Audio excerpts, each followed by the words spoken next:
Bismillahirrohmanirrohim. Mana bugun bolajonlar bayramiga, bolajonlarga juda ham hamyonbop, arzon va mazali pechenkalar tayyorlashni boshladik. Xamir uchun 3 dona tuxum soldim. Chedroletda bitta soldim 200 grammlisidan va qo'lga yopishadigan mana yumshoqgina. Ichida chedroletasi bo'lgani uchun qo'lga yopishmaydi, lekin juda ham yumshoq. Xamir tayyorlab olamiz. Men tindirmadim.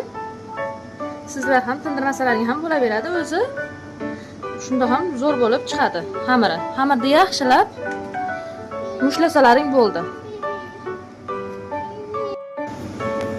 Tayyorlab olgan xamirimizdan keyin mo'loqcha o'zimiz istagan razmerda tayyorlab olamiz. Tekis qilib qo'yib chiqamiz.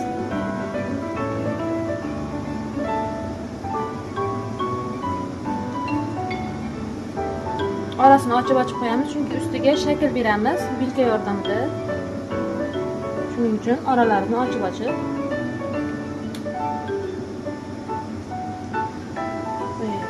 Mana hozir ko'rsataman shakl shu. Mana oddiy uydagi sanchiq yordamida.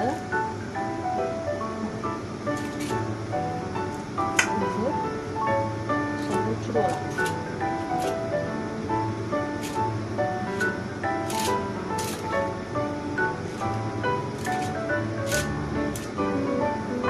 Keyin ustidan bezak uchun o'zi tuxum anaqaga shedraga tayyorlangan uchun unaqa surtish kerak emas. Tuxum sarig'ini o'zi rangi juda ham tilla rang bo'lib chiroyli chiqadi.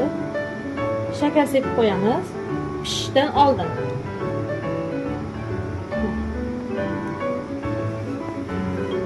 Duxovkaga 20-25 daqiqaga 170 gradusga qo'yib olamiz.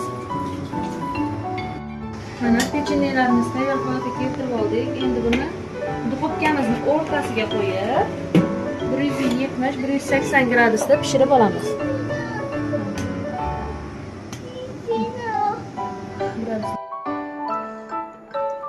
Pechenyelarimiz mana pishib chiqdi. Sabrimiz chidamasdan video olish esimizdan ham chiqib qoldi. Yeb bo'pti o'zi. Az qoldi. Juda ham shirin, yumshoq. Ta'mlari kofe bilan mazza qilib ichib kino ko'rib o'tiradigan zo'r bo'pti. Super.